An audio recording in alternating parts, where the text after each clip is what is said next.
Hello. It, Is that how you start off your videos? and when it's at 9:30 at night, facts. That is exactly how you start off a video. Hi friends. I am here with.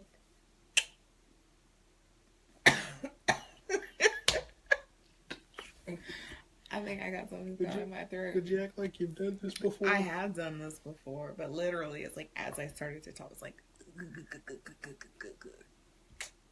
But anyways, I'm here with the Mr. Kelly Benjamin. A lot of times I come on here solo, and I always like joke around like, wouldn't it be crazy if like he like didn't even he wasn't even around, but he is very active and always. You clearly don't watch my podcast. Yeah, obviously I haven't seen that part of your podcast. No. It's like, is he even real? Okay, so funny story. When we were dating in college, we dated long distance. He was in South Carolina and I was in Michigan. And I did have a couple of people think that you were an imaginary boyfriend. Sorry. They were like, Anika, you're always talking about your boyfriend, or you're always like, I gotta go call my boyfriend, but is your boyfriend real? And then later when I married you, they were like, oh wait, he was real this whole time? Yes. Yes, he was. He was in fact real. Very, very real. I don't, that's like it's kind crazy. of like the opposite of Santa Claus.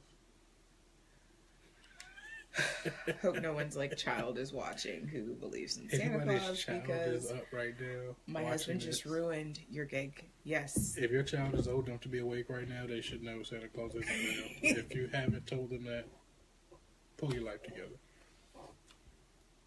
I'm just saying. Anywho, so there's like a glareage going off of my glasses. Let me take this off.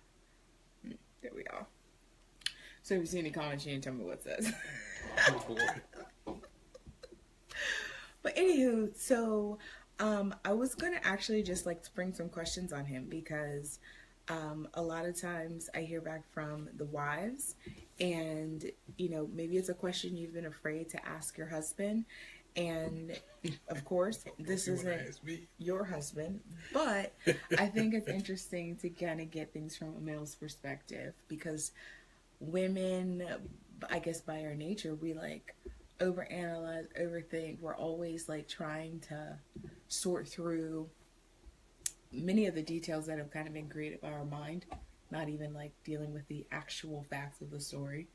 And so I think it's helpful to kind of get a male's perspective of, again, he's not going to have like, well, if I was your spouse, I would say, but again, I think it provides some insight.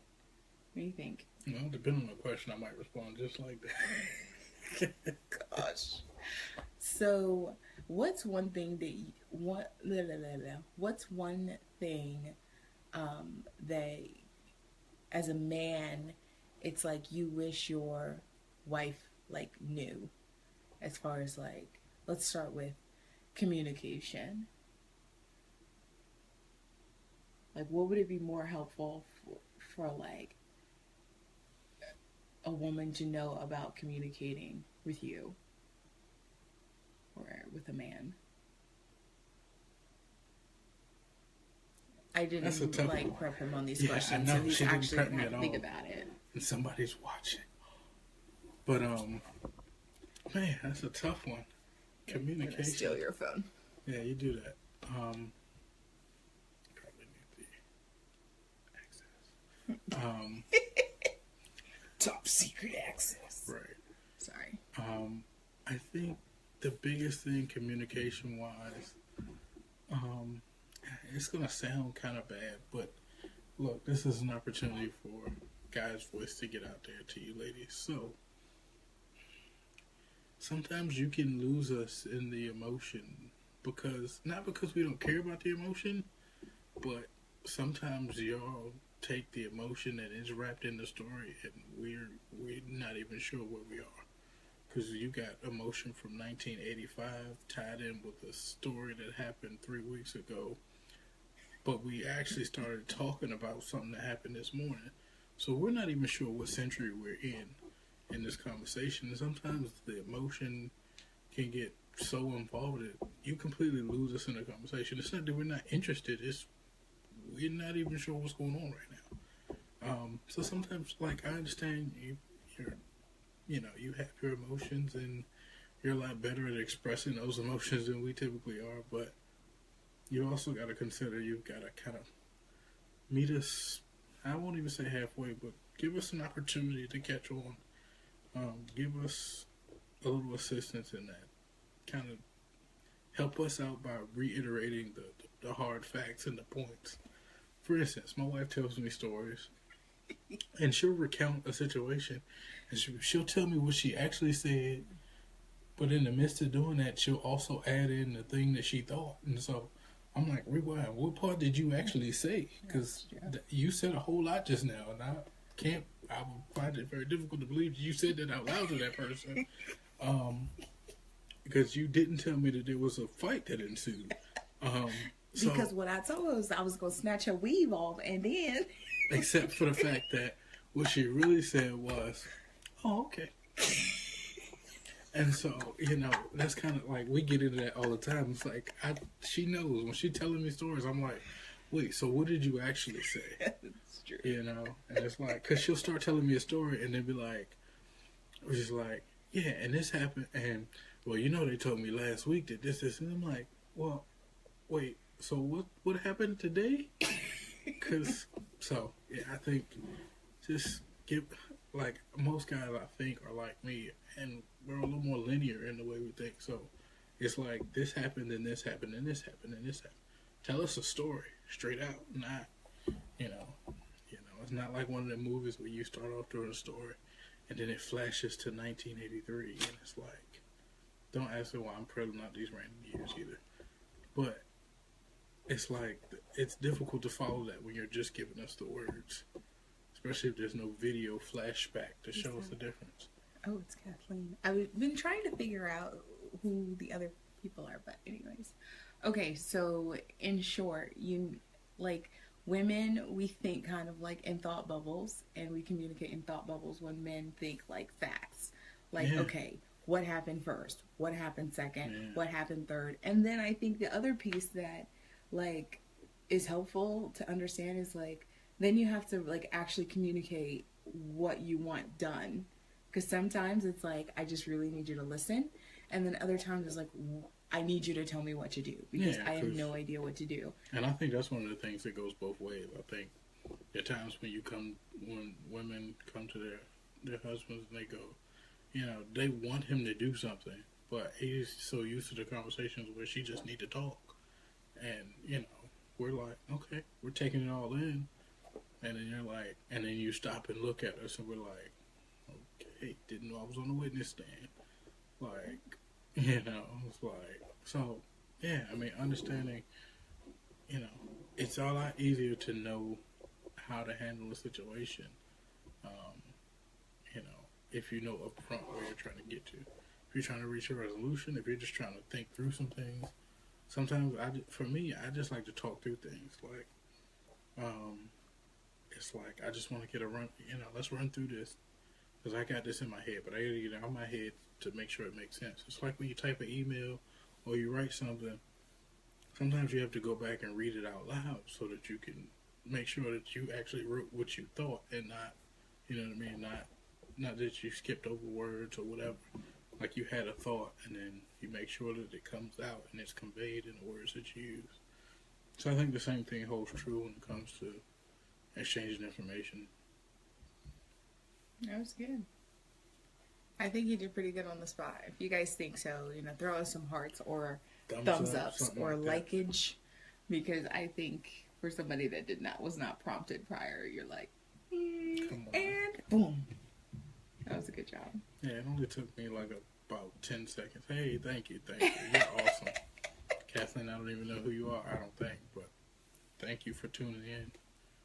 Yeah, so another question. What do you think is important for us? Oh, wait, before we go forward, what do you think communication-wise, what do you think that, like, going the other way, what is it that you, like, babe, I wish she would do, I wish she would provide this when you talk to me outside Well, of more, which is probably the easiest answer. no, I feel like for women, like the whole communication thing has to be tackled on two fronts. One is understanding like the role of your spouse and then understanding the role of the Lord.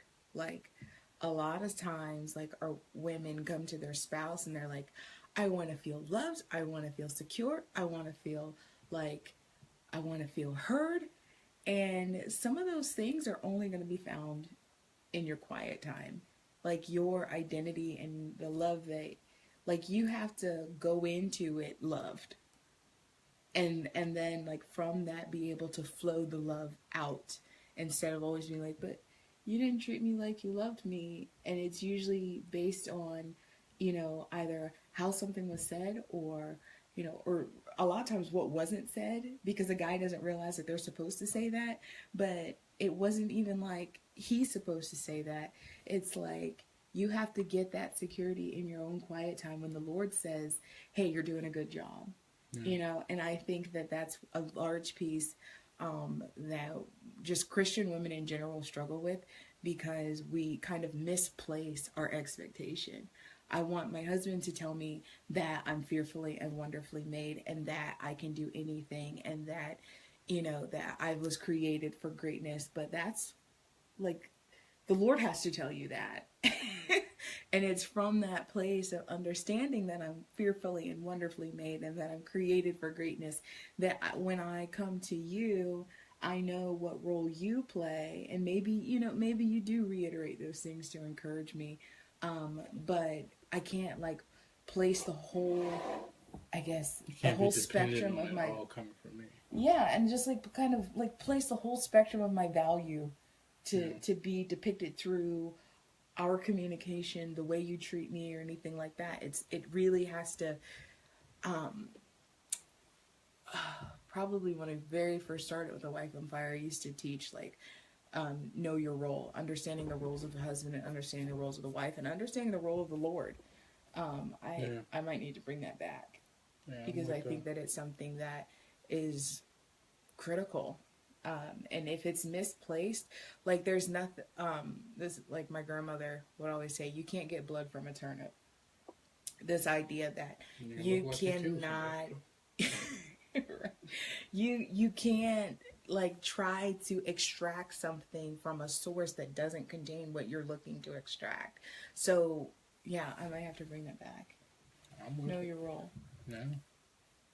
Oh man. Okay. Just getting like extra assignments Yeah. as we're Get sitting to here and work. talking. And if you guys have questions, you can post them up, and he'll answer them, right? Yeah. Okay, so as Should I far have a disclaimer to say that not all thoughts are those of a wife? right, it's like Fox is like we do not, Right. yeah. What would you say is the what would you say as a husband? Um, what would you say is like the number one need that you have from your wife? Number one need. Other than being fabulous, because I already know that I'm fabulous, but what else could I bring to the table? I think the number one need, to some extent, I feel like as a husband, I feel like my number one need in our relationship is trying to figure out how to word this because it's not a dependence, but like I feel like the number one thing I need is for you to need me. Yeah. You know, because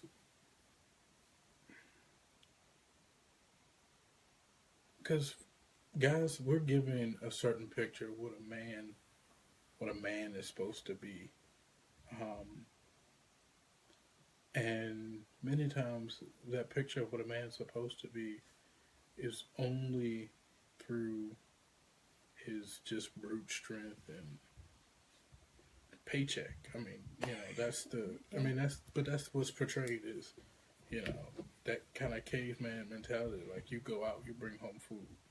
You know, And I found in our relationship and talking with other people and realizing that our relationship is very unique in that most of the guys I know, they don't do half the stuff I do. You know what I mean? Like, most of the guys I know don't cook. Like, and if they do cook, it's something really lame. Um, or like a lot of guys are not that involved in the everyday day to day activities of their kids. They're not changing baby diapers. They're not going to the bathroom to potty. Like it's like a lot of people have very I don't know, I guess very strong lines of man's job and woman's job, husband's job, wife's job, and like even like tonight, like most of the guys I know, they're not bathing their kids. Their wife is like if the kids need baths, that's the wife's job. If something got to happen in the kitchen, that's the wife's job. And I think like as much as I mean that seems cool and it seems to be simple, but I found that like knowing that I'm needed and whatever it is, whether it's I mean obviously providing for the family, whether it is at that moment just changing the diaper. Plus, I mean, obviously our situation is a little unique, having twins and it changes the whole dynamic of everything. Yeah. Um, but you know, being needed, and kind of understanding where, you know, as my wife, you say, "Baby, this is where I need you. This is where, this is what I need your help with." Because we, on both sides, we have those things. Um, and obviously, like, I mean, one of the biggest things you provide is you. I mean, it sounds crazy, but you keep me alive in the sense that if I wasn't married to you, I would have died 3 times over just from not knowing no better and just doing stupid man stuff. Like I'm just run until I pass out, and then after I wake up from passing out, I keep running. Like uh, like sometimes like a wife is just that check. Like hi, guy that's running a fever and has snot running out of your nose. You're not going to work a second job. Like, what are you doing? Like you're literally killing Sit yourself. down. Yeah, like take a nap. Almost how long? What did you go to sleep yet? It's like or even just the sense it's like, you've worked a full time job. You worked a part time job. You've worked 18 plus hours every day this week. Maybe you shouldn't get up at 6:30 to make breakfast. Like so just I mean just common sense, sensible things. Um, I think that's one of the areas where it's like you need each other. Yeah. And so I think that's probably the biggest thing. Just knowing where I'm needed, knowing that I'm needed. Because as a husband, I mean, it's like what is a protector? What is a defender? There's nothing to defend. It's like if I don't have anything that I can protect you from, there's nothing I can. If I'm not adding value, it's like what's the purpose? Yeah. And I think like as you were talking, I was just thinking about like that correlation, like because when like in Ephesians 5, when Paul talks about like the mystery of Christ in the church, and when Mm-hmm. he's talking about marriage, it's really a reflection of our personal relationship with the Lord, because like it's like God has the power to heal and the power to deliver and the power to save and the power to provide, the power to protect. But so often we're just like, no, I'm going to figure this out on my own. And he's like, hey, sitting here just waiting for you to call. Because guess what? Anybody that calls on my name, they'll be saved from any situation. And so often, like especially in our society, it's like women have to be superwoman. It's like we can't show any sign of weakness. If we show sign of weakness, then we're vulnerable. And if we show ourselves vulnerable, then they're going to hurt us. But love, like, it's a leap of faith. Yeah. Like every time, people are just like, well, how do I know they're not going to do this? And how do I know they're not going to do this? I'm very real. I'm always like, you're not walking in love, because love believes the best of every person. And so even if, every marriage you've witnessed prior to yours you know, that person, you know, failed, or they did, you know, they didn't follow through. You have to step out and say, you know what, even though I may have not seen it yet, I'm going to have a different story. My case will be different. My spouse will not crumble under the pressure of all of me. Like, I know that was a big thing, because when I was growing up, I was always told, like, I was too much. Like, too much emotion, too much, just too much. And I would be petrified to, like, I guess, let my too muchness, like, out. Out, like I was gonna break my husband, or if I was, you know, it's like I don't know what I thought, like if I showed that I had a sign of weakness, or anything like that, that the world was gonna implode, or I don't know. But really, it really just kind of like fed into the pride of life, where I'm just like, no, I have to pretend like it's all together, even if, you know, I'm dying on the inside. I'm a woman of God. Hello, you know, no one needs to know that I'm dying, because I got to figure it out myself. Right. But really, I was cutting myself off from, you know, a gift that God had given me to be all out and extra. Like, Yeah. to put my too muchness out there and be vulnerable and say, hey, babe, you know, I'm a lot. Here I am.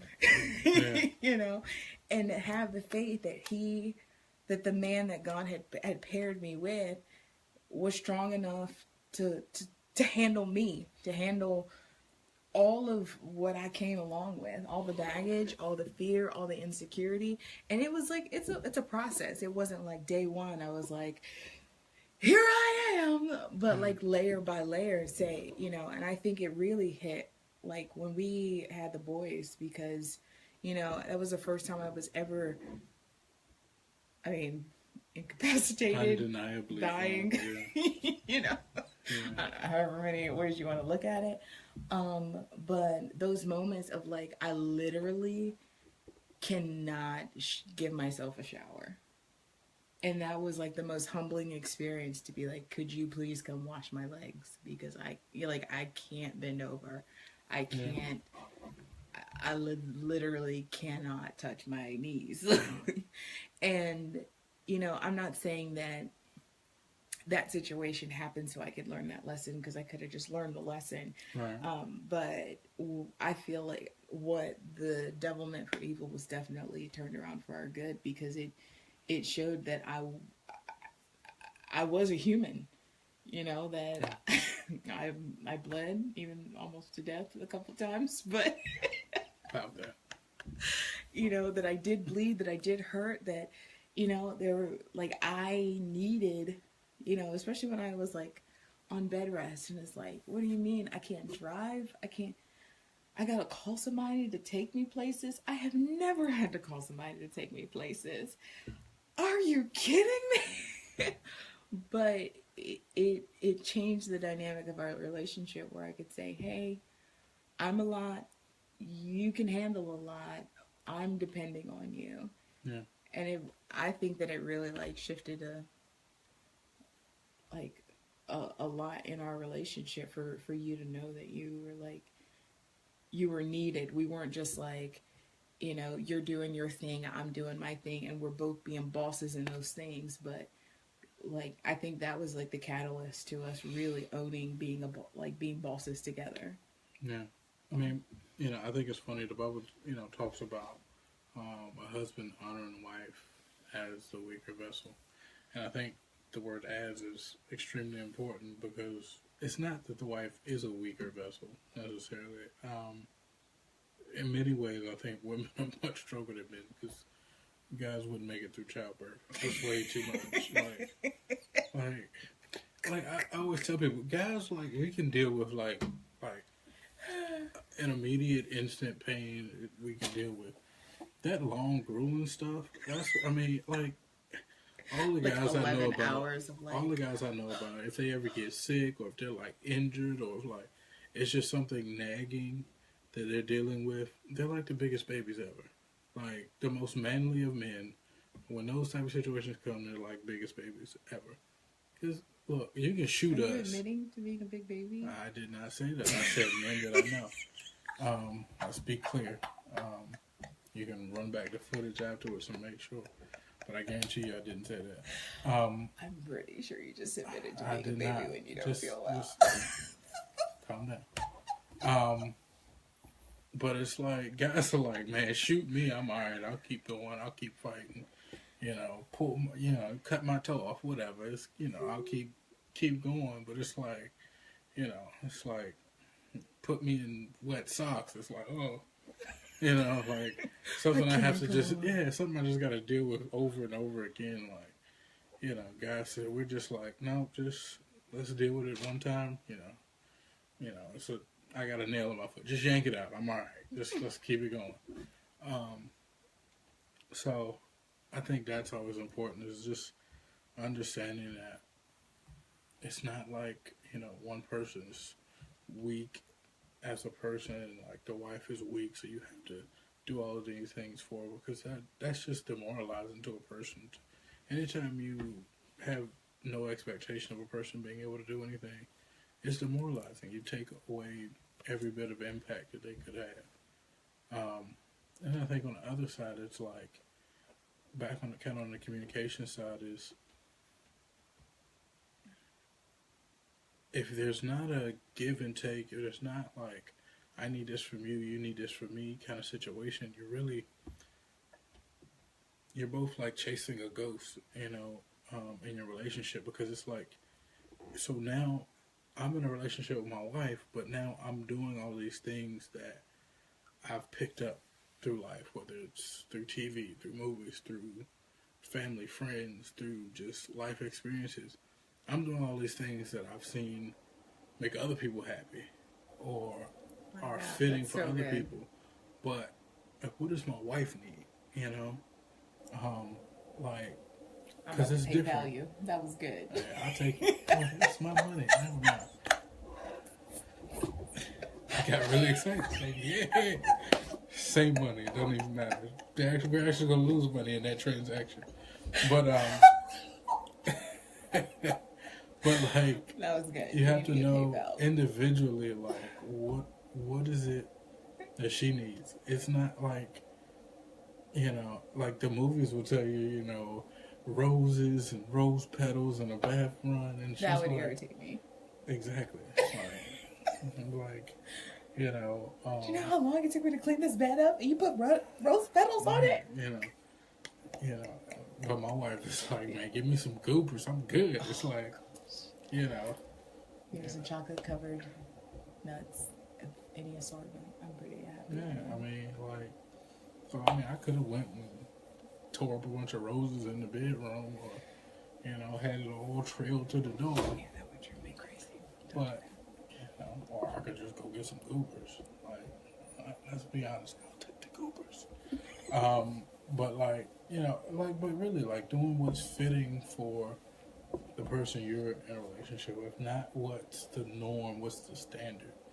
I remember when I was getting ready to propose, because once I had the ring in my hand, it was like burning a hole in my pocket. I was just like, I gotta give her this ring. I want to do it right now.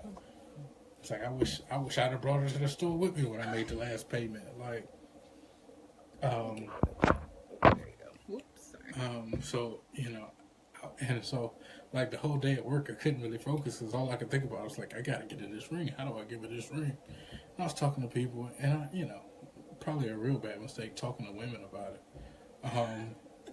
Because they gonna tell you what they really would want. Like, Yeah. oh, I at this dinner and my best friends and fly my cousin in and my mama and my, and but I knew like for my wife there was certain requirements that she had. She made it. Her and her best friend made it very clear that I, do not ask me nothing crazy. Just ask me, will you marry me? And I'm like, okay, fine by me. So we did it in our own special way. It was nutty like most of the stuff we do. Like it's not. It was nothing.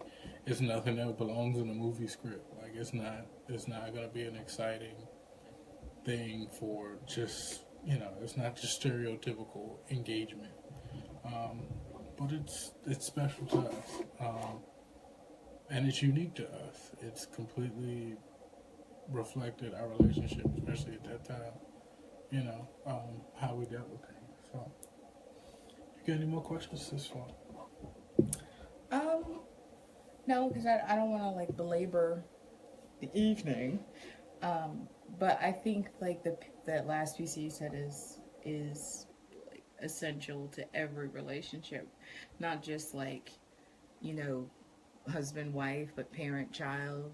I mean, even like your relationship with the Lord, like you really have to be genuine and do what works for you, because there's so like especially people that have been married for a long time. It's like in the beginning, it was all like, I wonder what he likes, and I wonder what she likes, and I wonder how they prefer this, and we got like so enamored with understanding the person. But then it's like you get married, and then it's like, well, I'm gonna go read this book and find out what they said, and I'm gonna go, to this conference and find out what they're saying. But we lose out on the actual value of studying your spouse Yeah. and understanding your spouse. Like there's so much information out there from the gurus about what works, what doesn't Right. work. All the single people that got marriage advice. Right. But the truth is that like you have been joined with this other person, and that person is unique just like as much as you are unique. You're as unique as your fingerprints. Like, and you have to really get down and find out what works for your relationship. You can't like, you know, try to use someone else's techniques because your spouse just might not like that. Yeah. And so then you put out all this energy and all this like effort, and then you feel rejected at the end of the day. And it's not that they're rejecting you, they're rejecting your attempt to love them in a way they don't want to receive love. Yeah. you know um yeah, so I think that's good. That's good. Do you have anything else you want to add? Mm-mm. Awesome sauce. So um this won't be the last time. This won't be the last time that he'll join me Not the here. first time. Well, the first time like on Facebook Live. Is it?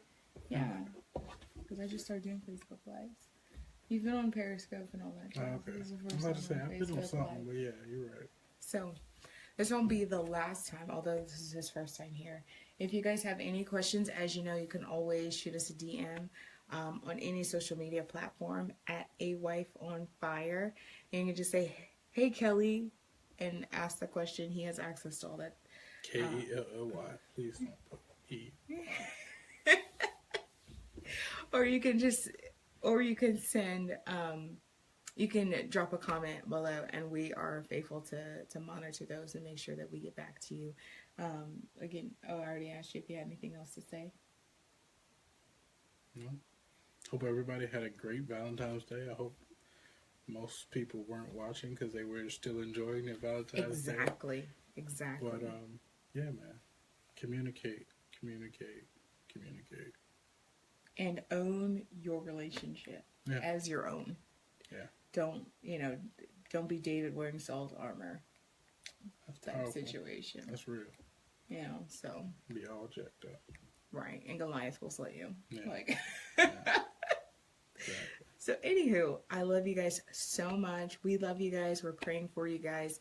And again, if you need to reach out to us in any way, shape, form, or fashion, we would love to hear from you. And we will always get back. Enjoy your evening. And I will see you all next Wednesday at 3 o'clock p.m. Adios.